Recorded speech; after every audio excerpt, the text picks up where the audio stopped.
자, 수업 시작하겠습니다. 반갑습니다. 자, 오늘 도시군 계획 시설부터 볼 겁니다.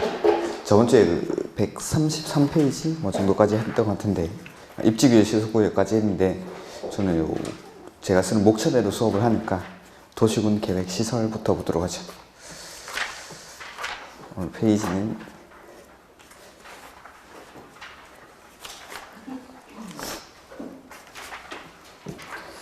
184페이지 보시면 되겠습니다. 자, 국토의 계획 및 이용에 관한 법률.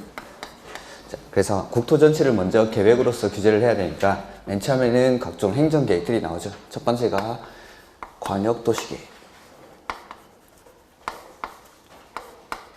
이 광역도시계획은 둘 이상의 시, 군에서의 장기적인 발전, 방향을 제시하는 게 광역도시계획. 그 다음에 나오는 게 도시, 군 계획입니다.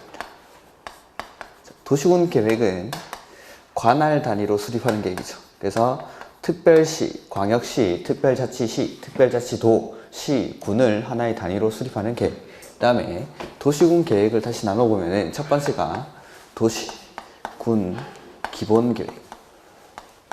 도시군 기본계획 역시 도시군 계획이니까 관할에서의 장기적인 발전 방향을 제시하는 계획이 도시군 기본계획. 그 다음에 광역도시계획이나 기본계획과 같은 방향을 제시하는 계획은 추상적으로 만드니까 이 계획을 구체화시키는 거죠. 그래서 이 기본계획으로부터 지침을 받아서 관할에서 계획의 내용을 구체화시키는 거. 이 계획이 도시 군 관리계획이었죠. 도시군 관리계획. 그 다음에 구체화하겠다라고 했기 때문에 이제 구체화되는 내용들, 즉 관리계획의 내용이 나오죠. 그게 첫 번째 용도, 지역, 그 다음에 지구, 그 다음에 두 번째 용도, 구역, 이러한 것들을 지정하거나 내지는 변경할 때 일정한 절차를 거쳐서 하게 되는데, 이 절차가 계획이라는 형태로 표현이 되고, 이 계획이 도시군 관리계획이죠. 도시군 관리계획. 그 다음에 세 번째, 기반시설을 설치하거나 정비하거나 개량하는 것에 관한 계획. 그 다음에 네 번째, 신도시를 만드는 개발사업. 그 다음에 재개발, 재건축과 같은 정비사업.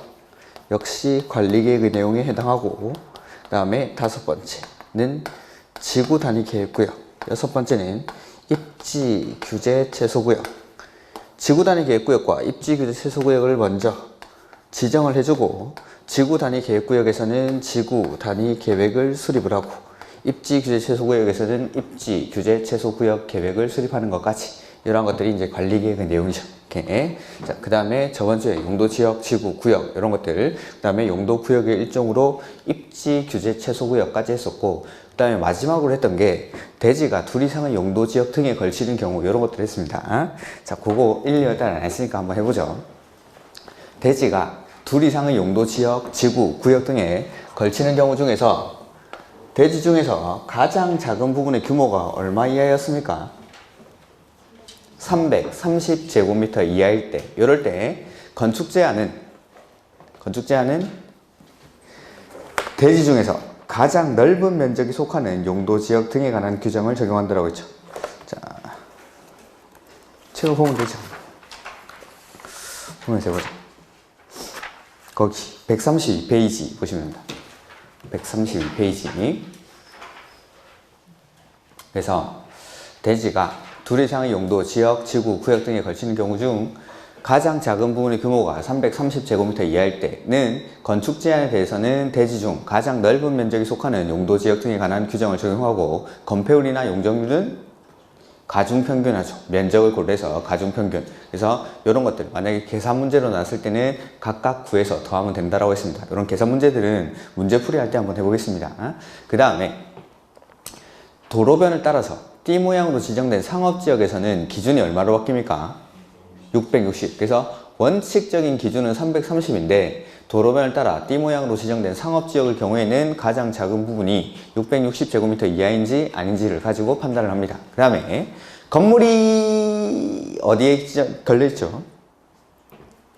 건물이 고도지구에 걸쳐있을 때 N은 대지랑 건물 전부에 대해서 고도지구에 관한 규정을 적용한다는 것. 그 다음에 역시 건물이 방화지구에 걸쳐있죠?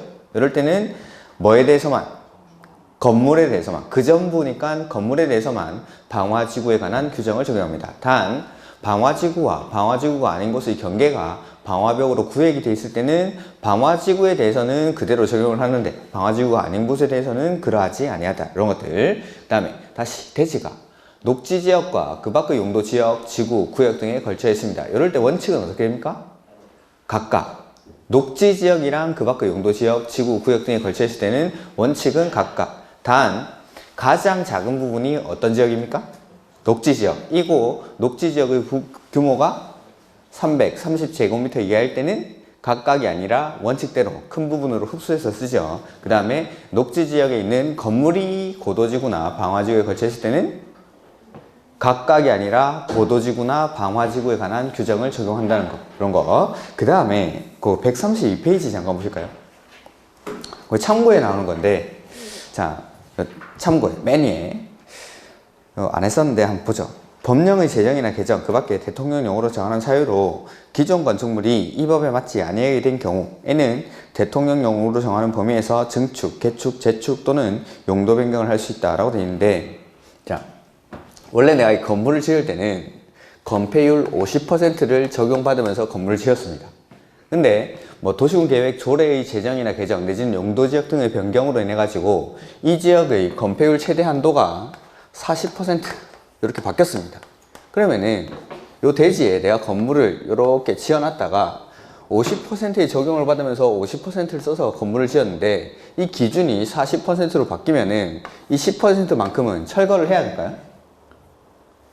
그건 아니겠죠. 나는 50%의 적용을 받으면서 건물을 지었는데 법이 바뀌었다라고 해서 10% 이거 덜어낼 수는 없으니까 그대로 유지를 시키면 됩니다. 그럴 때 어떤 것들을 할 수 있느냐, 이런 기준들이 바뀌었을 때 원래 지어져 있던 건물을 그대로 놔두는 건 상관이 없는데 그 중에서 뭐 증축, 개축, 재축, 뭐 용도 변경을 할 수 있다라고 되어 있는데, 자, 일단 요약서에 좀 더 자세하게 써놓을 건데 무조건 되는 거.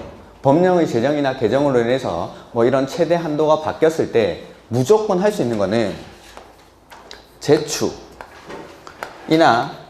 대수선 은 할 수 있다. 요거만 기억해 주세요. 요거만. 재축이나 대수선은 할 수 있다. 요거만. 그러니까 법령의 제정, 개정으로 인해서 이런 건폐율, 용적률, 건축 제한 이런 최대 한도가 바뀌었습니다. 바뀌었을 때 일단 무조건 할 수 있는 거는 재축이랑 대수선. 요거는 할 수 있다. 요렇게만 기억해 주세요. 이렇게만. 법령의 제정이나 개정으로 인해서 이런 것들, 건폐율, 용적률의 최대 한도가 변경된 경우 일단 할 수 있는 거, 재축이나 대수선. 요거는 일종의 기득권 보호라고 보셔도 상관없습니다. 재축이 뭐죠? 재축이 기존 건축물을 철거합니까? 멸실됩니까? 멸실되고 나서 기존 규모 안에서 새로 짓는 거죠. 그러니까 내가 부신 게 아니라 자연재해, 뭐 태풍 같은 걸로 건물이 없어진 겁니다. 그러면은 원래 있던 것까지는 그대로 지을 수 있게끔 해줘야 된다. 원래 지을 수 있던 것까지. 그 다음에 대수선도 할 수가 있습니다. 대수선도. 근데 뭐 증축이라든지 개축 같은 경우에는 요건이 필요하긴 한데 그 증축이나 개축도 기존 건축물까지는 지을 수 있게 해줍니다. 근데 일단 무조건 되는 거는 재축이랑 대수선을 할 수 있다. 이렇게만 기억해요. 재축이랑 대수선을 할 수 있다. 그래서 뭐 도시군 계획 조례의 변경으로 해서 건폐율 최대 한도가 변경된 경우 뭐 재축이나 대수선을 할 수 있다. 뭐 이렇게 나오면 옳은 지문이다라고 생각하시면 됩니다. 뭐 문제 풀다가 나오면은 그때 다시 한번 설명을 드리겠습니다. 네. 그 다음에 오늘 184페이지.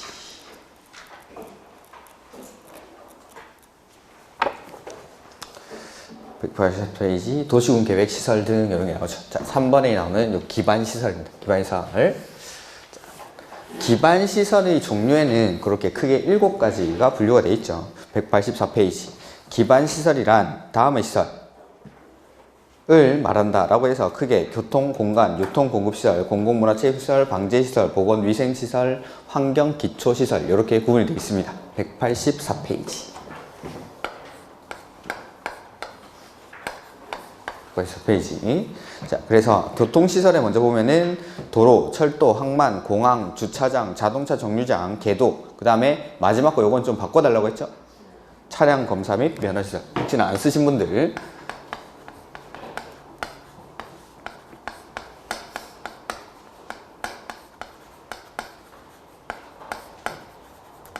그래서 그 맨 마지막에 있는 거 자동차 및 건설기계 검사시설 요걸 이렇게 바꾸시면 됩니다.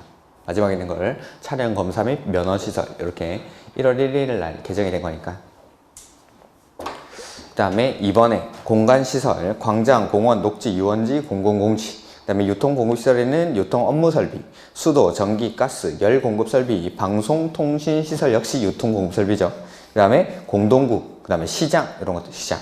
그 다음에 유류저장 및 송유설비 이런 것들, 그 다음에 공공문화체육시설 이런 것들은 그냥 한번 읽어보시면 될 것 같고, 방제시설에는 방화, 방풍, 방수, 사방, 방조 뭐 이런 것들이랑 앞에 있는 세 가지가 중요하다고 했죠? 앞에 있는 거 하천, 유수지, 저수지. 그러니까 방자 들어가는 것들은 일단 방제시설에 해당하는데 앞에 있는 세 가지 하천, 유수지, 저수지 이런 것들 방제시설에 해당합니다. 오케이. 그 다음에 보건위생시설, 귀신 나오는 데로 그렇죠? 장사시설, 도축장, 종합의료시설 이런 것들. 그 다음에 환경기초시설에는 하수도, 폐기물 처리시설 및 재활용시설. 아까 보면은 유통공급시설에 수도 있었죠? 근데 하수도는 환경기초시설. 그래서 수도는 유통공급시설인데 하수도는 환경기초시설 이렇게 구분하셔야 되고, 그 다음에 폐기물 처리 및 재활용시설, 그 다음에 빗물 저장 및 이용시설 이런 것들은 밑으로 해놓고 좀 기억을 해주십시오. 새로 생긴 거니까. 작년에 처음으로 생긴 겁니다 이게. 그 다음에 수질오염 방지시설, 그 다음에 시험에 제일 많이 나왔던 게 폐차장입니다. 폐차장을 교통시설로 많이 바꿔냈었습니다. 이렇게 이런 것들. 기반시설 종류. 다음 중 뭐 기반시설의 종류와 그 연결로 틀린 것은 뭐 설명이 옳지 않은 것은 이런 식으로 구분하는 문제가 출제가 됩니다. 종종 25, 26, 28 뭐 이렇게 출제가 됐다고 했는데, 개정되고 나서는 아직 안 나왔으니까 올해도 쉽게 낼 때는 이런 문제를 출제를 할 수가 있습니다. 그 다음에 이번에 기반시설이 세 분이 나오죠. 요거는 1, 2월 달에 안 했었는데, 자, 법에서 이렇게 기반시설의 종류를 구분을 해놓고 대통령령에 가면은 추가적으로 기반시설을 세분하는 게 있습니다. 그 세 가지가 도로랑 자동차 정류장, 광장 요 세 가지를 대통령령에서 추가적으로 세분을 합니다. 자, 그 전에 27회 때인가 문제가 한번 나온 적이 있는데 27회 때 이 세분되는 게 나왔었는데 다음 중 자동차 정류장에 해당하지 않는 것은 이렇게 나왔습니다. 그래가지고 정답은 교통광장 이렇게 됐죠. 교통광장. 그러니까 아직 시험에 안 나온 게 도로니까 도로를 좀 유심히 보죠. 자, 도로는 첫 번째 일반적인 도로인 일반 도로가 있습니다. 일반 도로. 그 다음에 차만 다니는 자동차 전용 도로. 그 다음에 사람만 다니는 보행자 전용 도로. 그 다음에 사람이 우선시되는 보행자 우선도로가 있습니다. 보행자 우선도로. 그 다음에 자전거만 다니는 자전거 전용 도로. 그 다음에 위로 다니는 고가도로, 밑으로 다니는 지하도로. 이렇게 7가지.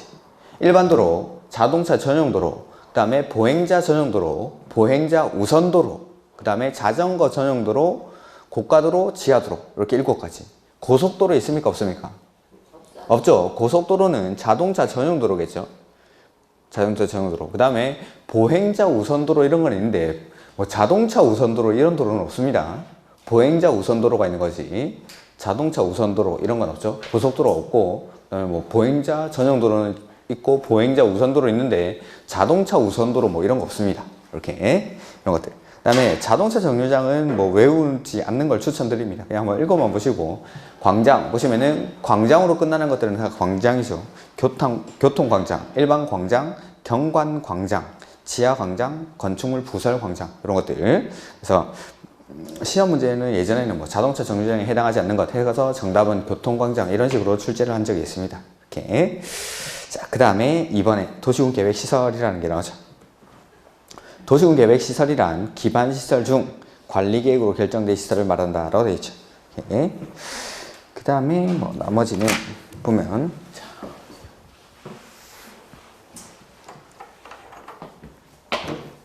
이제 기반 시설 이라는 게 나오죠. 아까 위에서 봤던 표에 있던 것들. 그래서 얘를 항상 도로로 설쳐. 도로 같은 것들. 도로, 철도, 항만이라든지 뭐 학교 이런 것들을 일반적으로 기반시설이라고 부르는데 이 기반시설이 관리계획으로 결정이 됩니다. 관리계획으로 결정되고 나면 도로가 뭐 학교로 바뀌는 거 아니고 똑같이 도로죠.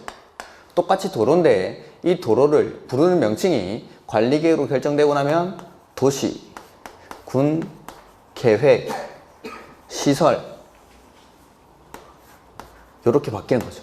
부르는 명칭이 똑같은 도로지만 관리계획으로 결정이 되고 안 되고에 따라서 기반시설이었다가 관리계획으로 결정되고 나면 도시군 계획시설. 그래서 그 정의에 보면은 도시군 계획시설이란 도시군 계획시설이란 기반시설 중에서 관리계획으로 결정된 시설을 도시군 계획시설이라고 한다. 이 차이점이 구체화가 되고 안 되고가 차이라고 했죠. 관리계획으로 결정이 됐다라는 게 구체화가 됐다 이 말입니다. 이렇게. 자, 그 다음에 어디를 볼 거냐면은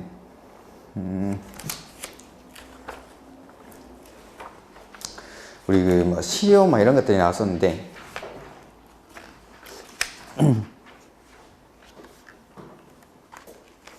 어디였지?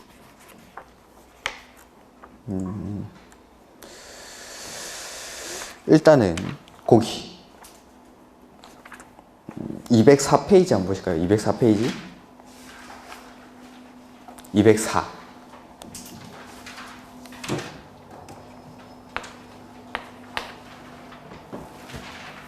204페이지 맨 위에 보시면은 맨 위에 도시군 계획시설에 대해서 도시군 계획시설 결정의 고시일부터 3개월 이내 뭐 단계별 집행계획을 수립해야 된다 이런 거 나오죠. 도시군 계획시설의 결정 고시일 그게 요거죠. 도시군 계획시설에 대한 결정 고시일. 그러니까 기반시설이 도시군 계획시설로 관리계획 결정이 되고 나서 3개월 안에 단계별 집행계획을 수립해야 된다 이 말입니다. 그 다음에 다른 것도 앞에 보시면은 매수 청구권 앞쪽에 거기 192페이지 한번 보실까요? 192페이지 192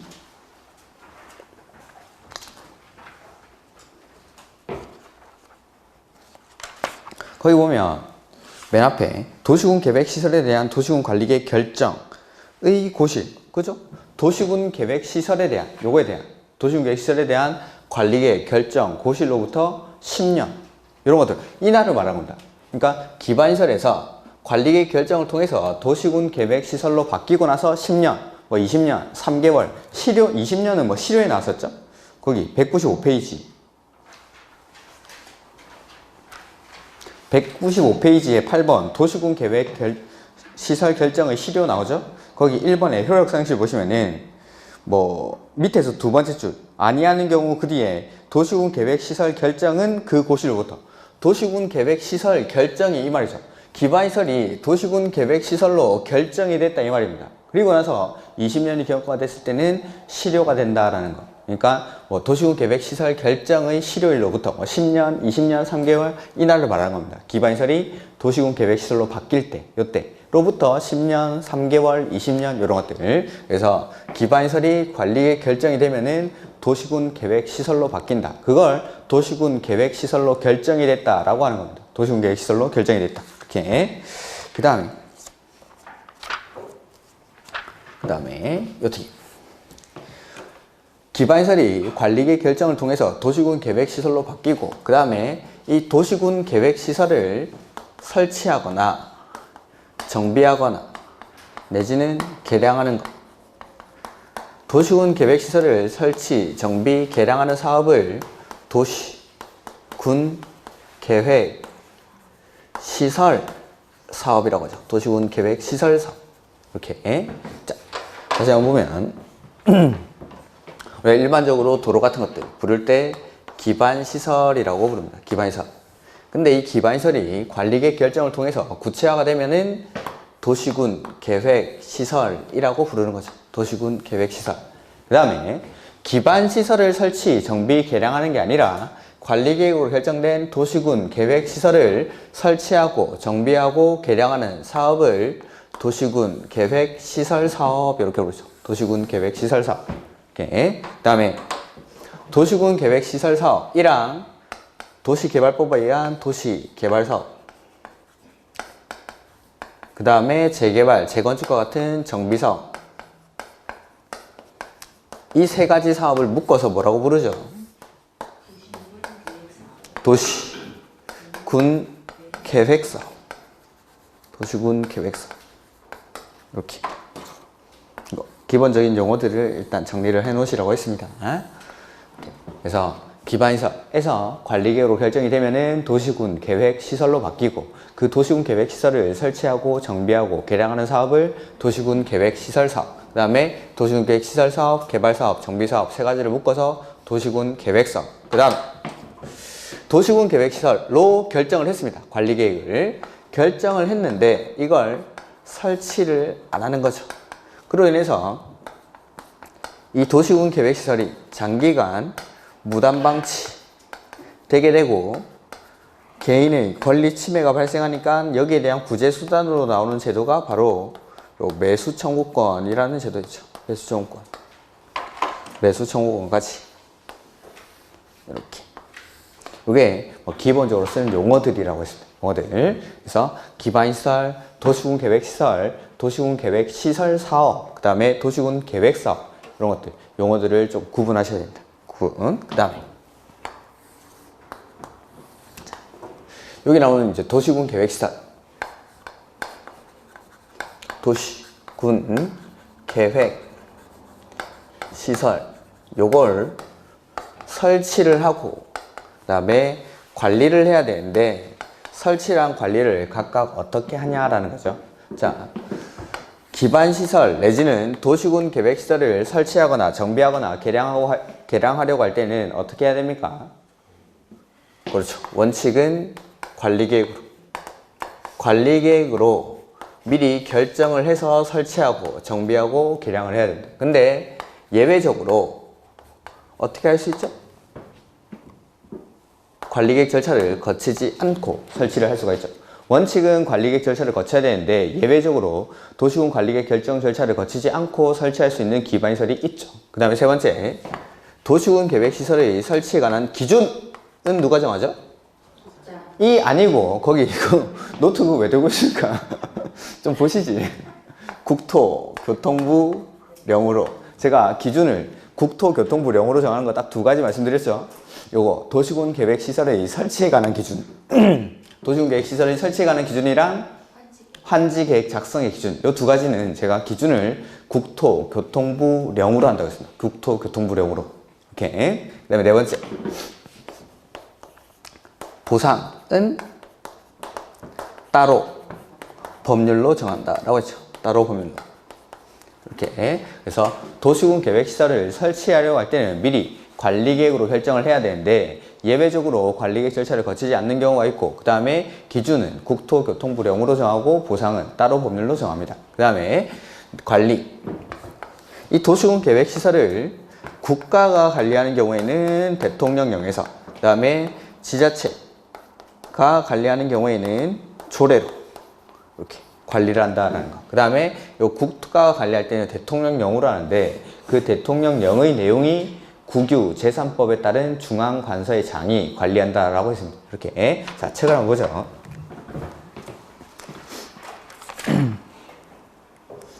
그래서 185페이지 보시면 되죠. 185페이지.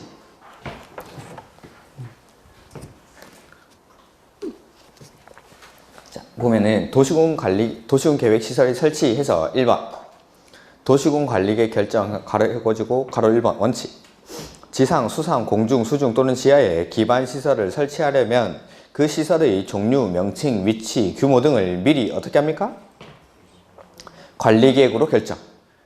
그래서 기반시설을 설치할 때는 미리 관리계획 결정을 해야 됩니다. 근데 2번 예외, 용도지역, 기반시설의 특성 등을 고려하여 다음에서 정하는 경우에는 밑줄, 그러하지 아니하다. 그러니까 원칙은 관리계획으로 결정을 해야 되는데 그러하지 아니하니까 관리계획으로 결정 안 하고 설치할 수 있는 기반시설이 있다라는 거죠. 그게 그 밑에 나오는 거. 1번, 2번에 나오는 거. 굳이 안 외우셔도 좋습니다. 그냥 뭐 그런 것들이 있다라고 생각하시면 됩니다. 오케이. 그 다음에 이번에 도시군 계획 시설 결정, 구조 및 설치 기준은 네, 거기 두 번째 줄에 국토교통부령으로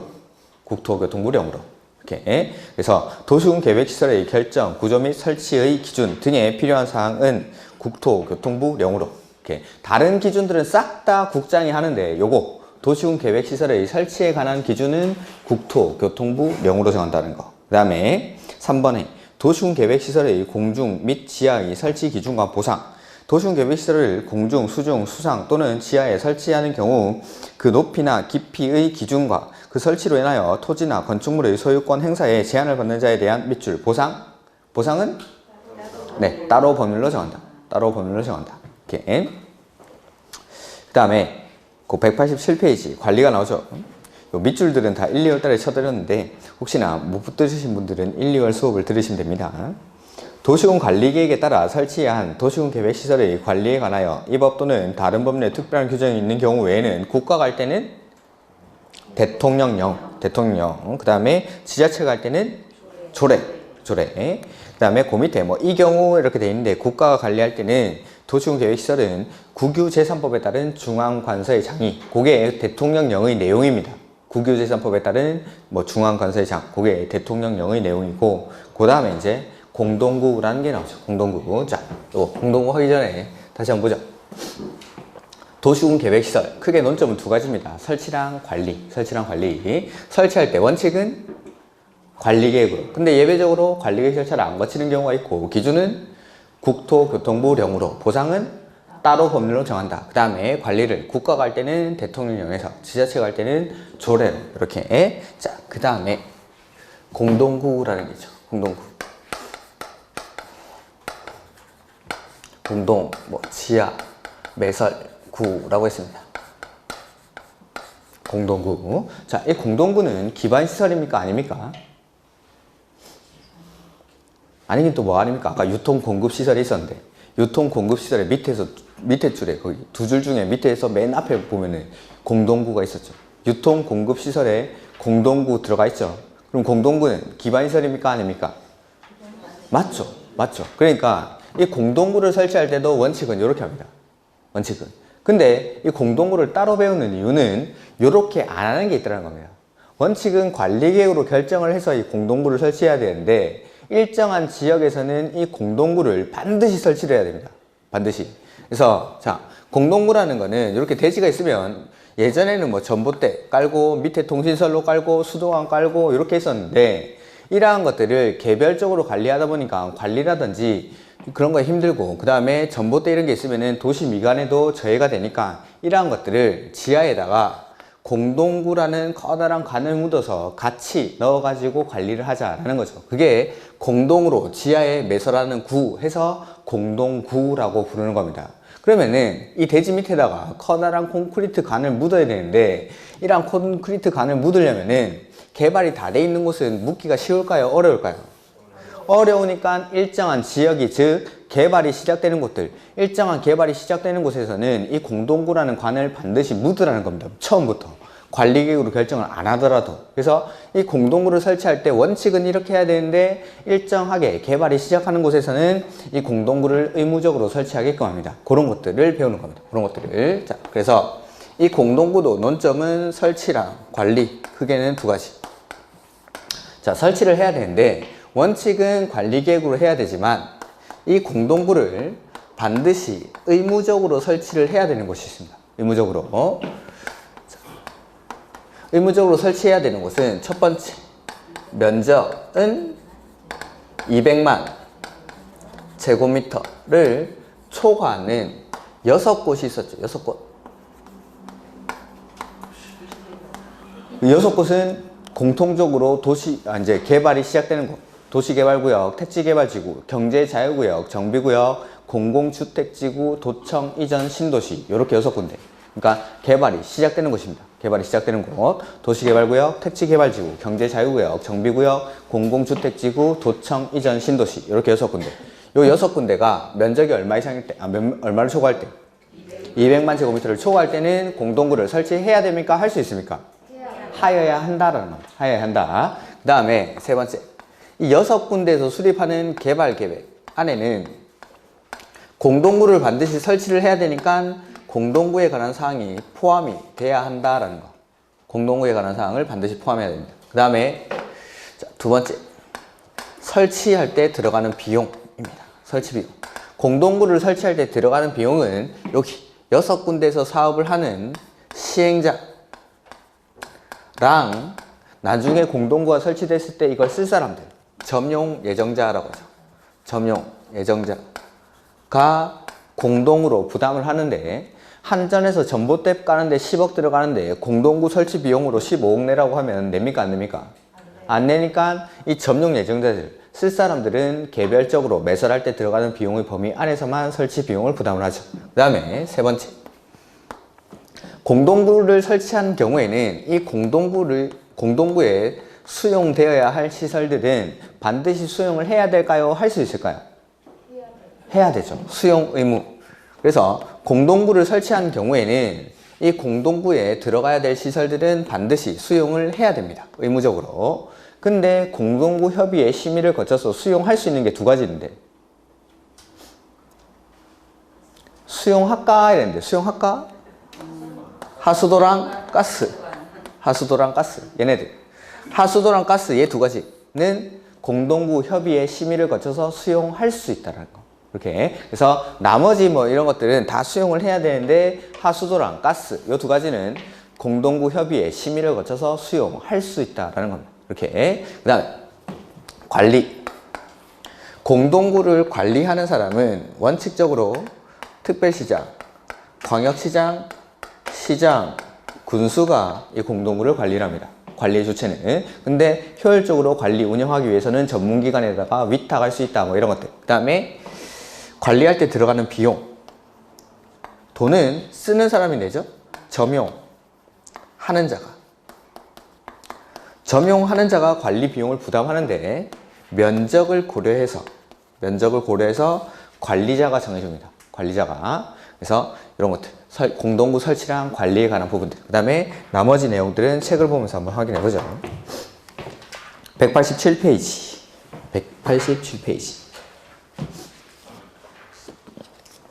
공동구 의는 한번 읽어보시고, 공동구의 설치.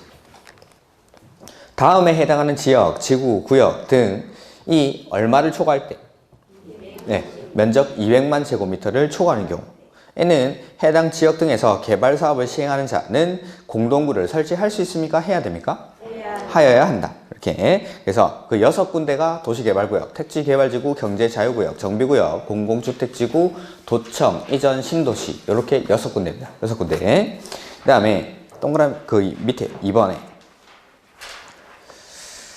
이런 것들은 그냥 참고로 읽어보시면 됩니다. 혹시나 지문에 그냥 나올까봐 한번 읽어보는 거죠. 이런 것들은. 요약서 이런 데는 다 빠져 있을 겁니다. 보면은 도로법에 따른 도로관리청은 지하 매설물의 빈번한 설치 및 유지 관리 등의 행위로 인하여 도로 구조의 보전과 안전하고 원활한 도로교통의 확보에 지장을 초래하는 경우에는 공동구 설치의 타당성을 검토해야 한다. 이 경우 재정 여건 및 설치 우선순위 등을 감안하여 단계적으로 공동구가 설치될 수 있도록 해야 한다. 그러니까 지하에 매설을 해놨는데 이걸 자주 고장이 나면은 팠다가 덮었다가 팠다가 덮었다가 하면은 너무 도로를 관리하기 힘드니까 이거 차라리 공동구 설치하는 게 낫겠는데, 이런 것들을 검토를 해야 된다라는 거죠. 그 다음에 3번 공동구 수용 의무. 공동구를 설치한 경우에는 공동구에 수용되어야 될 시설들은 수용을 해야 됩니까? 할 수 있습니까? 하여야 한다. 그래서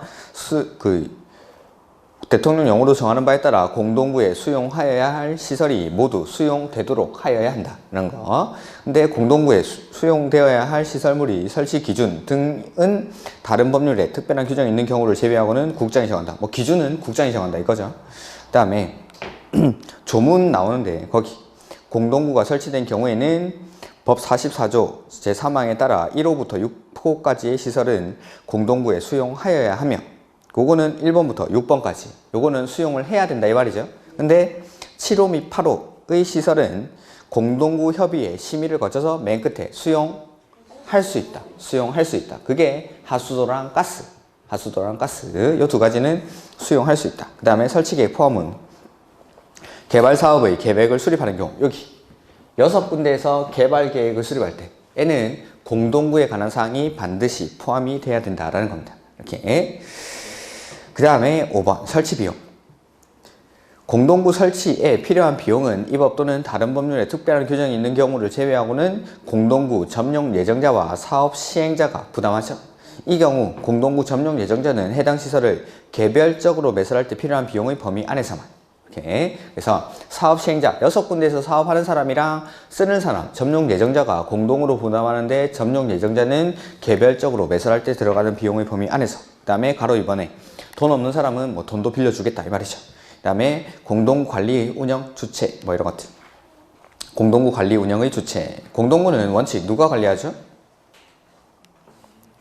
특광시군이 관리를 합니다. 다만 공동구의 효율적인 관리 운영을 위해서 필요하다고 인정하는 경우에는 전문기관에다가 위탁할 수도 있다라는 거. 그 다음에 자, 거기 이번에 공동구 관리자는 몇 년마다? 5년마다 공동구 안전 및 유지 관리 계획을 수립 시행해야 한다. 그래서 공동구 안전 및 유지 관리 계획은 몇 년마다? 5년마다 수립 시행한다는 거. 그 다음에 공동구 관리자는 대통령령으로 정하는 바에 따라 1년에 1회 이상 안전점검을 실시하죠. 안전점검은 얼마마다 한 번씩? 1년에 1회 이상. 1년에 1회 이상. 공동구 안전 및 유지 관리 계획은 5년마다. 그 다음에 안전점검은 1년에 1회 이상. 1년에 1회 이상. 그 다음에 공동구 협의회 그런 거 지워버리시면 됩니다. 그 다음에 관리비용의 부담 보시죠. 190페이지에 4번. 관리비용의 부담. 공동구의 관리에 소요되는 비용은 그 공동구를 밑줄 점용하는 자. 뭐죠? 점용하는 자. 점용하는 자가 뭘 고려합니까? 면적을 고려해서. 제가 아파트 관리비랑 똑같다고 했죠. 24평짜리 사는 사람보다 32평짜리 사는 사람이 아파트 관리비 더 많이 내듯이 넓은 면적을 쓰는 사람이 더 많은 사용료를 부담을 합니다. 이렇게 관리비용을. 그 다음에 관리자가 정한다. 그 다음에 공동구 관리자는 공동구 관리에 드는 비용을 연 2회로 분할하여 납부하게 하여야 한다. 뭐 이런 것들은 참고로 보시면 되고. 2번 공동구 설치 비용을 부담하지 아니한 자. 이거 제가 예를 들 때 이렇게 했어요. 자, 대지가 있고 요 밑에다가 공동구를 설치하는데 이 공동구 설치 당시에는 통신사업자로 SK랑 KT밖에 없어가지고 SK나 KT는 공동구 설치 비용을 납부를 하고 이 공동구를 사용하고 있습니다. 근데 후발 통신 사업자로 LGU플러스가 들어오는 거죠. LGU플러스는 공동구 설치 당시에는 이 공동구 설치 비용을 납부하지 않았는데 후발주자로 이제 통신 사업을 하기 위해서 이 공동구를 사용하고 싶습니다. 그럴 때는 몰래 쓴다고 했습니까? 허가받고 쓴다고 했습니까? 그래서 가로 2번에 공동구 설치 비용을 부담하지 아니한 자 LGU플러스가 공동구를 점용하거나 사용하려면 그 공동구를 관리하는 공동구 관리자의 거기 허가를 받아야 한다. 허가받고 몰래 쓰면 안 되고. 그 다음에 점용료 사용료. 공동구를 점용하거나 사용하는 자는 그 공동구를 관리하는 특별시, 광역시, 특별자치시, 특별제주도, 시군의 조례로 정하는 바에 따라 점용료 또는 사용료를 납부해야 한다. 그 다음에 뭐가 하나 더 있었으면 좋겠는데 기본서인데 그 내용이 빠져있는데 자, 한번 해보죠. 기출문제 이런 게 나온 적이 있었는데 공동구 설치에 관한 공사를 완료한 때에는 공동구의 설치 위치 내지는 공동구에 수용될 시설의 종류 등을 일간 신문에 공고하여야 한다. 자, 공동구 설치에 관한 공사를 완료한 때에는 공동구 설치의 위치라든지 뭐 이거 씁니까? 기출문제 풀어보면 나올 텐데 공동구에 수용되어야 될 시설의 종류 등을 일간신문에 공고하여야 한다. 이거 맞을까요? 틀릴까요? 이거 쓰면 안 되는데 이거 맞을까요? 틀릴까요? 그렇죠. 틀린 것 같죠? 틀렸습니다. 그 상식이 맞습니다. 법은 상식입니다. 상식. 이 공동구에 뭐가 들어갑니까? 전기, 수도, 가스, 통신 이런 것들. 이걸 어디로 지나다니는지 이런 걸 다 일간신문에 공시를 하면은 전 세계인이 다 알겠죠. 어떻게 될까요? 테러범들이 이거부터 보고 들어오겠죠. 테러범들이. 굳이 우리 집에 전기가 들어오는데 이게 어디를 통해서 이렇게 들어오는지를 알 필요가 있습니까, 이건? 그러니까 공동구 설치에 관한 공사를 완료한 때에는 이 기본서에는 안 나와 있는데 설치 위치라든지 수용돼야 될 시설들의 종류 이런 것들을 개별적으로 점용 예정자들한테 통지를 해줍니다. 개별적으로 통지를 하는 거지 일간신문에 공고를 하는 게 아닙니다. 그러니까 우리 법 조문에는 공사를 완료한 경우에는 개별적으로 통지하여야 한다라고 이 법 조문에 적혀 있는데 그걸 이제 기출문제에서 이렇게 바꿔낸 겁니다. 일간신문에 공고하여야 한다 이런 식으로. 그러니까 이거는 뭐 배우질 않죠. 당연히 배우질 않습니다. 이런 것들은 법 조문이 아니니까. 근데 왠지 뭐 하면은 일간신문에 공고하는 게 워낙에 많으니까 해야 될 것 같지만 이거 해야 하면 큰일 납니다. 테러 당하겠죠. 테러. 그러니까 이런 식으로 바꿔낸 적이 있습니다. 기출문제. 이렇게. 그러니까 일간신문에 공고하는 게 아니라 공동구에 관한 공사를 완료한 때에는 개별적으로 통지를 해줍니다. 개별적으로. 이렇게. 뭐 이런 것들이 한번 시험에 나온 적이 있습니다. 이렇게. 그래서 기출문제를 제가 너무 사랑하죠. 이렇게. 기출문제 정말 좋습니다. 문제가. 그러니까 항상 내가 문제를 너무 풀고 싶다. 제일 처음에 봐야 될 문제는 기출문제. 기출문제는 뭐 2번, 3번 봐도 상관이 없습니다. 뭐 또 말 나온 김에 말씀드리면은 기출문제를 또 여러 번 보라니까 여러 번 보시는 거죠. 야, 이제 기출문제 보면은 정답을 다 알겠다고. 그러면서 책을 넘기면서 이거 3번, 이거 5번, 이거 4번 답을 외우라는 게 아니죠.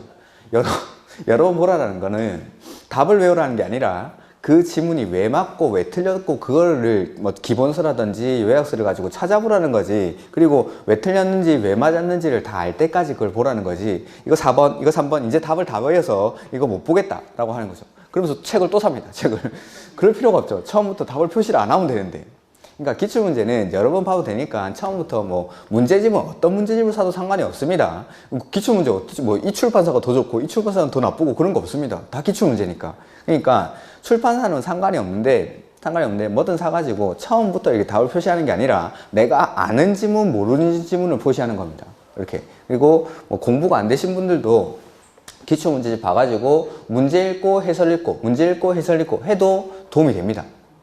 처음에는 그러니까 문제에다가 표시만 안 하면 상관없습니다. 문제 표시하지 않고 그냥 문제 읽고 해설 읽고 하다가 내가 공부가 어느 정도 됐을 때 그때부터는 이제 이거는 확실히 알겠다. 그런 부분 지문들을 하나씩 지워 나가고 이건 잘 모르겠다. 왜 맞고 왜 틀렸는지를 모르겠다 하면은 표시를 해놓고 책을 한번 찾아보고 이렇게 해가지고 계속 반복하면서 내가 모르는 지문들을 계속 없애 나가는 겁니다. 이렇게 기출 지문들은. 그러니까 기출 지문들은 많이 보면 많이 볼수록 좋고 계속 봐가지고 그 모든 지문들을 내 걸로 만들어야 됩니다. 이렇게.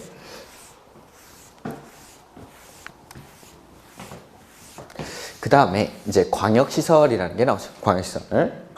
자, 광역시설의 의의부죠. 191페이지에. 광역시설이란 기반시설 중 광역적인 정비 체계가 필요한 다음의 시설을 말한다 라고 해서 1번에 둘 이상의 특별시, 광역시, 시군 내에 걸쳐있는 시설. 둘 이상의 걸쳐있는 시설. 그 다음에 2번은 둘 이상의 특별시, 광역시, 시군이 공동으로 이용하는 시설. 이렇게. 자, 그래서 광역시설 요거는 광역시설은 기반시설 중 둘 이상의 시군에 걸치거나 내지는 이용하는 시설을 광역시설이라고 하죠. 그러면은 이 광역시설은 기반시설입니까? 아닙니까? 제가 이렇게 말했었는데 일요일 달에 치킨 중 후라이드 치킨, 양념 치킨, 깐풍 치킨. 그러면은 후라이드 치킨은 치킨입니까? 아닙니까? 치킨 맞죠? 기반시설 중 광역시설이랍니다. 그러면은 이 광역시설은 기반시설입니까? 아닙니까? 맞죠? 그러니까 기반시설 중 광역시설이니까 치킨 중 후라이드 치킨. 그러면 후라이드 치킨이 치킨 맞듯이 이것도 기반시설 중 둘 이상의 시군에 걸치거나 이용하는 시설을 광역시설이라고 하니까 광역시설 역시 기반시설에 맞습니다. 기반시설이. 그러면은 광역시설도 기반시설이니까 이 광역시설을 설치하거나 내지는 관리할 때 어떻게 하죠? 요거 도시군 계획시설의 설치, 관리에 따라서 합니다. 광역시설 역시 기반시설이니까 원칙은 요거 도시군 계획시설의 설치 관리에 따라서. 그래서 이 기반시설도 광역시설도 도시군 기반시설이니까 원칙은 도시군 계획 시설의 설치 관리에 따라서 설치하고 관리하는 거죠. 그래서 원칙은 관리계획으로 해야 되는데 예외적으로 관리계획 절차를 안 거칠 수 있고 기준은 국토교통부령으로 정하고 보상은 따로 법률로 정한다. 그 다음에 관리를 국가가 할 때는 대통령령으로, 지자체가 할 때는 조례로 이렇게 광역시설도 설치하고 관리합니다. 근데 요거 이 광역시설은 둘 이상의 시군에 걸치거나 이용하는 시설이니까 지금부터 쓰는 건 이제 예외죠. 예외. 예외적으로 둘 이상일 때 어떻게 하죠? 둘 이상일 때 협의. 그래서 협의회를 구성하거나 협약을 체결해서 설치 관리할 수가 있죠. 원칙은 도시군 계획시설의 설치 관리 이렇게 해야 되는데 예외적으로 협의회를 구성하거나 협약을 체결해서 설치 관리할 수가 있다는 거. 근데 협의회 구성이나 협약 체결이 안 됩니다. 이럴 때 관할이 같을 때는 누가? 도지사. 같은 도 안에서는 도지사가 이거 직접 설치한다고 했죠. 직접 설치. 보통은 설치할 자를 지정해주고 이런 게 많은데 요거 광역시설에서 예외적으로 협의회를 구성하거나 협약을 체결해서 설치 관리할 수 있는데 협의회 구성이나 협약 체결이 안 될 때 이럴 때는 관할이 같은 경우에는 도지사가 직접 설치합니다. 직접. 그 다음에 두 번째 국가계획으로 설치하는 광역시설은 법인. 그렇죠. 법인. 제가 코레일 뭐 이런 거라고 했죠. 법인이 설치 관리할 수 있다라는 거. 이렇게. 자, 책을 한번 보겠습니다.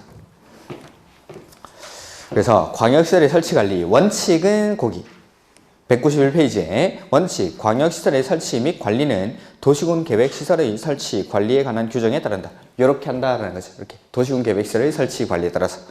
근데 예외해서 관계 특별시장, 광역시장, 시장 군수는 거기 협약을 체결하거나 협의회 등을 구성하여 광역시설을 설치 관리할 수 있다. 다만 협약의 체결이나 협의회 등의 구성이 이루어지지 않는 경우 그 시군이 같은 도에 속할 때, 관할이 같을 때, 같은 도에 속할 때는 누가?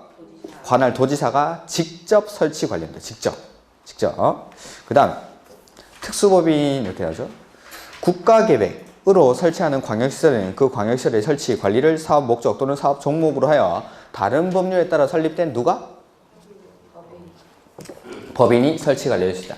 그 다음에 3번 광역시설의 설치에 대한 자금 지원 이런 것들은 그냥 참고로 보시면 됩니다. 참고로 중요한 건 아닌데 자 지자체는 환경오염이 심하게 발생하거나 해당 지역의 개발이 현저하게 위축될 우려가 있는 광역시설을 다른 지자체의 관할구역에 설치할 때에는 다음에서 정하는 바에 따라 환경오염 방지를 위한 사업이나 해당 지역 주민의 편익을 증진시키기 위한 사업을 해당 지자체와 함께 시행하거나 이에 필요한 자금을 해당 지자체에 지원해야 한다. 예를 한번 들어볼까요? 여기 서울이 있는데 서울에서 쓰레기 매립장을 갑자기 광명시에다가 짓겠답니다. 광명시에다 쓰레기 매립장을 넣으면은 이걸 쓰레기 매립장을 광명시민만 쓰는 게 아니라 서울, 안양, 뭐 주변에 있는 거, 뭐 요 부천 뭐 이런 데서 다 쓰겠죠. 그러니까 이런 광역시설들 환경오염을 배출시키거나 아니면 지역 발전을 현저하게 저해하는 이러한 광역시설을 여기에 지으려고 할 때는 다른 지자체에서 이런 광명 시민들의 뭐 편익 증진이라든지 뭐 개발 사업을 위한 자금을 지원하거나 아니면은 뭐 이런 것들 도와줘야 된다 이 말입니다. 여기 막 오다 보니까는 그런 거 있던데 구로에서 구로 뭐 차량기지 뭐 이런 것들 그런 것도 마찬가지겠죠. 이런 것들 구로에 있는 차량기지 뭐 광명 시민은 허수아비냐 이런 거 현수막 엄청 붙어 있던데 여기 그런 것들이겠죠. 얘를 이렇게 쫙 붙어 보니까 오더라고 그런 거 이제 예라고 할 수 있습니다. 뭐 쓰레기 매립장이나 뭐 차량 기지라든지 이런 것들이 하나의 예가 되는 거죠. 그러니까 이런 거 그냥 참고로 한번 읽어보시면 됩니다. 이렇게. 자, 그래서 지금까지 한번 보죠. 자, 도시군 계획시설을 설치, 관리를 하는데 설치할 때 원칙은 관리계획으로 하죠. 근데 예외적으로 관리계획 절차를 안 거치는 경우가 있고 기준은 국토교통부령으로 정하고 보상은 따로 법률로 정합니다. 따로 법률로. 그 다음에 관리를 국가가 할 때는 대통령령으로, 지자체가 할 때는 조례로 이렇게. 그 다음에 공동구를 설치하거나 관리할 때 원칙은 이렇게 해야 되는데 일정한 지역에서는 이 공동구를 반드시 설치를 해야 됩니다. 그래서 공동구를 설치할 때 의무적으로 설치해야 되는 곳은 면적은 200만 제곱미터를 초과하는 6군데 도시개발구역, 택지개발지구, 경제자유구역, 정비구역, 공공주택지구, 도청, 이전, 신도시 이렇게 개발이 시작되는 곳들. 그리고 이 6군데에서 만드는 개발계획 안에는 공동구에 관한 사항이 반드시 포함이 돼야 됩니다. 그 다음에 공동구를 설치할 때 들어가는 비용은 사업 시행자랑 점용 예정자가 공동으로 부담하는데 이 점용 예정자는 개별적으로 매수할 때 들어가는 비용의 범위 안에서만 설치 비용을 부담한다는 것. 그 다음에 수용 의무. 공동구를 설치한 경우에는 공동구에 들어가야 될 시설들은 반드시 수용을 해야 되죠. 다만 두 가지. 하수도랑 가스 이 두 가지는 공동구 협의회 심의를 거쳐서 수용할 수 있다라는 것. 그 다음에 공동구 설치에 관한 공사를 완료한 때에는 점용 예정자들한테 종류라든지 위치 등을 개별적으로 통지하는 거지 일간신문에 공고하고 이런 거 아닙니다. 개별적으로 통지. 그 다음에 공동구를 관리하는 사람은 트, 꽝, 시, 군이 관리하는데 효율적으로 관리 운영하기 위해서는 전문기관에다가 위탁할 수도 있다는 것. 그 다음에 관리 비용은 점용하는 자, 쓰는 사람이 면적을 고려해서 관리자가 정해줍니다. 그 다음에 공동구 안전 및 유지 관리 계획은 몇 년마다? 5년마다 수립 시행해야 되고 안전점검은 1년에 1회 이상, 1년에 1회 이상 이런 것들이 공동구. 그 다음에 광역시설은 기반시설 중 둘 이상의 시군에 걸치거나 이용하는 시설, 요게 광역시설인데 광역시설 역시 기반시설이니까 원칙은 여기 도시군 계획시설의 설치, 관리에 따라서 설치하고 관리합니다. 다만 둘 이상의 시군에 걸치거나 이용하는 시설이니까 예외적으로 협약을 체결하거나 협의회 등을 구성하여 설치, 관리할 수가 있는데 협의회 구성이나 협약의 체결이 안 될 때, 이럴 때는 같은 도 안에서는 누가? 도지사가 직접 설치합니다. 직접. 그 다음에 국가계획으로 설치하는 광역시설은 법인이 설치 관리할 수 있다는 거. 이렇게. 여기 이제 도시군 계획시설. 그 다음에 매수 청구권부터 나오는데, 뭐 저도 설명을 매수 청구부터 해보죠.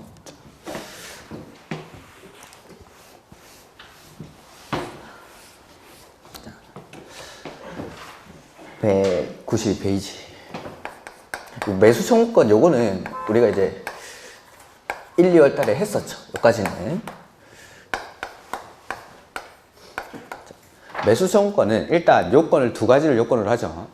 도시군 계획시설로 결정이 되고 나서 얼마가 경과해야 됩니까? 10년이 경과를 해야 되고, 그 다음에 플러스 지목이 뭐인 토지?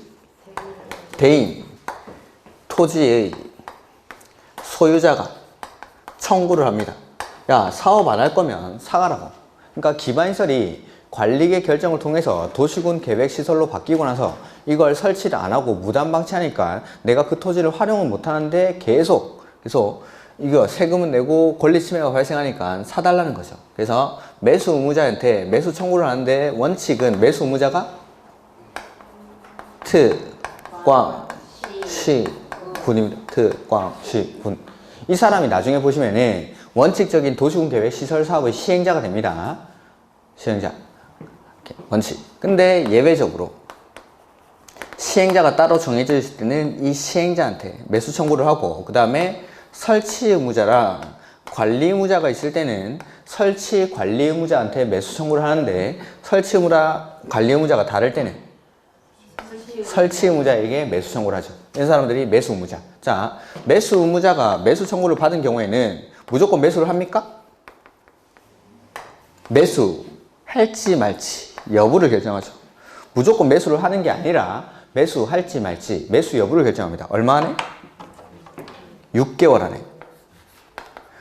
먼저 사과 말씀 하나 드리고 거기 책에도 보면은 제가 그거 강의 노트가 아니라 책에도 그 비포 용지에 나눠드린 거, 좀 큰 종이에 나눠드린 거 보면은 거의 매수 청구 그 칸이 첫 번째 페이지에 한 요쯤에 매수 청구에 관한 제도 3가지가 나옵니다. 매수 청구에 관한 제도 3가지가. 거기 이제 매수 여부를 결정하는 게 요 60일안으로 돼 있습니다. 죄송합니다. 이거 좀 바꿔주십시오. 오타를 본다고 보는데 이게 잘 안 보여서. 네, 60일이 아니라 6개월로 바꿔주셔야 됩니다. 그 강의 노트가 아닙니다. 강의 노트가 아니라 그 한 장짜리 자료 내드린 겁니다. 한 장짜리 자료 내드린 거. 그 쉬는 시간에 뭔지 한번 찾아보시고. 그 다음에 하나 더 말씀드리면은 거기 저쪽에 이제 관리계획 해가지고 화살표 밑으로 내려오면은 관리계획 내용 박스 있는데 그 2번에 용도 지구라고 돼 있을 건데 용도 구역으로 바꾸셔야 돼요. 2번이 이번에 그 두 가지. 죄송합니다. 이렇게. 그래서 요건 중요한 거라서 요거 꼭 바꾸셔야 돼요. 60일 아니고 6개월. 요거 꼭 이제 확인하시고 바꾸십시오. 그 다음에 매수하기로 했을 때 매수하기로 결정한 경우에는 매수를 해야 되죠. 매수를 해야 하는데 얼마 안에 매수합니까? 2년. 네. 2년 내에 매수를 해야 됩니다. 자, 매수를 하는 경우에는 원칙은 뭘로? 현금으로. 원칙은 현금으로 매수를 해야 되는데 예외적으로 채권을 발행할 수 있죠. 그 채권이 도시군 계획 시설 채권입니다. 도시군 계획 시설 채권. 자, 그 도시군 계획 시설 채권은 매수 의무자가 누구일 때 발행합니까? 지자체. 매수 의무자가 지자체인 경우에 발행합니다. 그 다음에 두 번째, 원칙은 현금 줘야 되는데 예외적으로 발행하는 채권이니까 소유자가 뭐 할 때? 원할 때 발행하죠. 근데 원하지 않더라도 세 번째, 부재부동산이나 비업무용 토지로서 매수대금이 얼마? 3천만 원을 초과할 때 N은 전액을 다 채권을 발행하는 게 아니라 그 초과분에 대해서 채권을 발행하는 겁니다. 초과분에 대해서. 그러니까 3천만 원은 현금 주고 그 다음에 3천만 원을 초과하는 부분에 대해서는 부재부동산이나 비업무용 토지는 소유자가 원하지 않더라도 채권을 발행할 수가 있다라는 것. 그 다음에 네 번째, 상환기간은 10년 이내로 하고 그 다음에 채권 발행에 관해서는 무슨 법을 준용하죠? 그렇죠. 지방재정법을 준용하죠. 지방재정법을 준용. 채권 발행에 관해서는 이런 것들이 도시군 계획 시설 채권에 관한 내용들. 그 다음에 자, 여기 보면은 매수하기로 했을 때는 6개월 안에 매수 여부를 결정해야 되는데 매수를 안 하기로 했을 때 내지는 2년 안에 매수를 해야 되는데 이걸 2년 안에 매수를 안 하고 지체를 하는 거죠. 이렇게. 그러니까 매수 청구권자가 매수 청구를 했을 때 매수 의무자는 무조건 매수를 하는 게 아니라 매수 안 하기로 결정할 수가 있습니다. 매수 안 하기로. 매수 여부를 결정하니까. 그 다음에 매수로 하기로 했을 때는 2년 안에 매수를 해야 되는데 이걸 2년 안에 매수를 안 하고 지체를 하는 거죠. 이럴 때는 토지를 사줄 때까지 기다립니까? 토지를 써버립니까? 활용하죠. 어떻게 활용합니까? 튼튼히. 이게 튼튼이죠. 이게 튼튼히. 그래서 지목이 대인 토지니까 지목이 대인 토지라는 거는 원래 건물 지을 수 있는 땅이죠. 그래서 원래의 지목대로 건물 짓게 해줍니다. 건물 짓게. 그래서 활용하는 방법이 이게 이제 튼튼이죠. 튼튼히. 그래서 첫 번째 3층 이하의 단독주택. 그 다음에 두 번째 3층 이하의 1종 근생. 그 다음에 세 번째 3층 이하의 2종 근생. 그 다음에 네 번째는 공작물. 이러한 것들을 설치를 해서 토지를 활용할 수가 있습니다. 근데 이 2종 근생에서 빠지는 애가 네 가지 있죠? 다 안노단? 얘네는 제외한다고 했죠. 다 안노단? 다중생활시설, 안마시술소, 노래연습장, 단란주점. 다 안노단? 얘네는 제외. 2종 근생이긴 한데 얘네는 안 됩니다. 이렇게. 이게 이제 매수 청구권이죠. 제도 자체는 간단한데 언제든지 시험에 나올 수 있는 거. 그래서 192페이지 책을 한번 보면은 도시군 계획 시설에 대한 도시군 관리계 결정의 고실로부터 10년 이내에 그 도시군 계획 시설의 설치에 관한 도시군 계획 시설 사업이 시행되지 아니하는 경우. 근데 가로 안에 혹시 밑줄 돼 있습니까? 밑줄 안 돼 있으면 밑줄 하십시오. 실시 계획의 인가나 그에 상당하는 절차가 진행된 경우는 제외한다. 그러니까 도시군 계획시설로 결정이 되고 나서 10년이 경과했는데도 실시계획이 인가가 됐을 때는 매수 청구를 못합니다. 실시계획이 인가됐을 때 제외한다. 그 다음에 그 도시군 계획시설 부지로 되어 있는 토지 중 지목이 뭐인 토지? 대인 토지인데 가로 안에 이거 밑줄이 안 돼 있을 것 같은데 그것도 건축물이랑 정착물도 포함까지 밑줄. 그러니까 매수 청구의 대상이 되는 것은 토지뿐만 아니라 건물이랑 정착물도 포함을 합니다. 건물이나 정착물도 이렇게. 의 소유자는 대통령령으로 정하는 바에 따라 원칙적인 매수 의무자가 특광시군이죠. 특광시군에게 매수를 청구할 수 있다. 그 다음에 매수 청구. 위에 거 그런 것들을 하나, 둘, 셋, 넷, 다섯 번째, 여섯 번째 줄까지는 보실 필요가 없습니다. 여섯 번째 줄. 그 다음에 다만 이하를 보죠. 다만. 그러니까 밑에서 하나, 둘, 셋, 네 번째 줄. 자, 다만 다음의 어느 하나에 해당하는 자의 경우에는 그에 해당하는 자에게 토지를 매수 청구할 수 있다. 그래서 원칙적으로는 특광시군에게 매수 청구를 해야 되는데 그 박스 보시면은 동그라미 1번 이 법에 따라 해당 도시군계획시설사업의 시행자가 정하여진 경우에는 시행자에게, 그러니까 원칙은 특광시군한테 하는데 시행자가 정해져 있을 때는 시행자한테 매수 청구를 하라 이 말이죠. 시행자한테. 그 다음에 2번 설치하거나 관리하여야 할 의무자가 있을 때는 설치, 관리 의무자한테 하는데 설치 의무자랑 관리 의무자가 다를 때는 설치 의무자한테 매수 청구를 합니다. 그 다음에 3번 매수 여부의 결정이 나오죠. 자, 매수 청구를 받은 매수 의무자는 얼마 안에? 6개월 안에 매수 여부를 결정해서 소유자나 특광시군에게 알려줍니다. 그리고 매수하기로 했을 때는 얼마 안에? 2년 안에 매수를 해야 되죠. 이렇게. 그 다음에 매수 대금의 지급. 원칙을 뭘로 지급합니까? 현금으로. 근데 예외적으로 채권 발행할 수 있죠. 그래서 다음의 어느 하나에 해당하는 경우로서 매수 의무자가 누구일 때? 지자체인 경우에는 채권이 도시군 계획 시설 채권이죠. 발행해서 지급할 수 있다. 해서 원칙은 현금 줘야 되는데 예외적으로 발행하는 채권이니까 소유자가 뭐 할 때? 원할 때 발행할 수 있고 소유자가 원하지 않더라도 부재 부동산이나 비업무용 토지로서 매수 대금이 얼마? 3천만 원을 초과하는 경우에는 그 초과분에 대해서 채권을 발행합니다. 초과분에 대해서.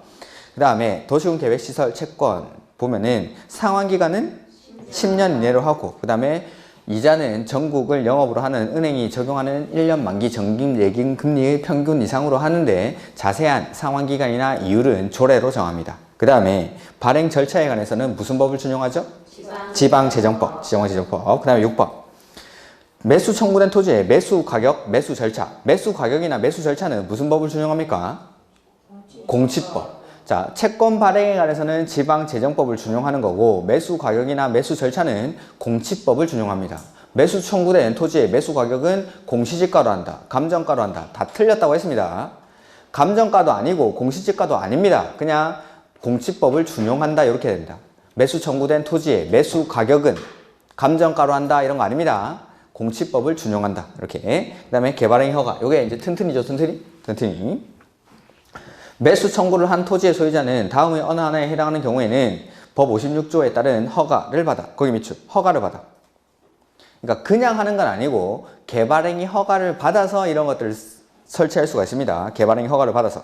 다음의 이의, 기역, 리을의 건축물 또는 공작물을 설치할 수 있다. 이 경우 이하는 됐습니다. 그래서 1번 첫 번째 경우는 요거. 매수하지 아니하기로 결정했을 때. 두 번째는 2년 안에 매수를 안 하고 지체할 때. 이럴 때는 지을 수 있는 게 네 가지가 있죠. 단독주택으로서 3층 이하인 거. 그 다음에 3층 이하의 1종근생, 3층 이하의 2종근생 공작물. 요 안에다가 살짝 가설건축물 이런 걸 집어넣을 거란 말이에요. 가설건축물은 없죠. 그래서 튼튼이니까 지목이 대인 토지니까 튼튼한 건물 지어서 토지를 활용합니다. 그래서 3층에 단독, 3층에 1종근생, 3층에 2종근생 공작물. 근데 2종근생 중에 안 되는 게 단노단, 다중생활시설, 안마실수, 노래연습장, 단란주점 얘네들은 제외하고 이렇게. 그 다음에 195페이지 도시군 계획시설 결정은 시료 나오죠. 자, 도시군 기반시설이 도시군 계획시설로 결정되고 나서 얼마가 지나면 시료가 됩니까? 20년이 되는 날이 다음 날이겠죠. 다음 날에 효력을 잃는다. 그 다음에 시료고시. 시료가 되면은 고시를 해서 알려주라는 건데 고시를 해야 시료가 됩니까? 아니죠. 20년이 되는 날이 다음 날이 되면 자동으로 시료가 되고 그 다음에 알려주기 위해서 고시를 하는 겁니다. 이렇게. 그 다음에 196페이지 해제 공고 등이 나오죠. 자, 1, 2월 달에는 여기까지 했죠. 매수청구. 그 다음에 이 권리구제, 장기 미집행 도시군 계획 시설에 대한 권리구제 절차가 두 가지가 더 나옵니다. 그게 해제 권고랑 해제 신청이라는 제도가 있는데 그거는 조금 쉬었다가 하도록 하겠습니다. 좀 쉬었다가.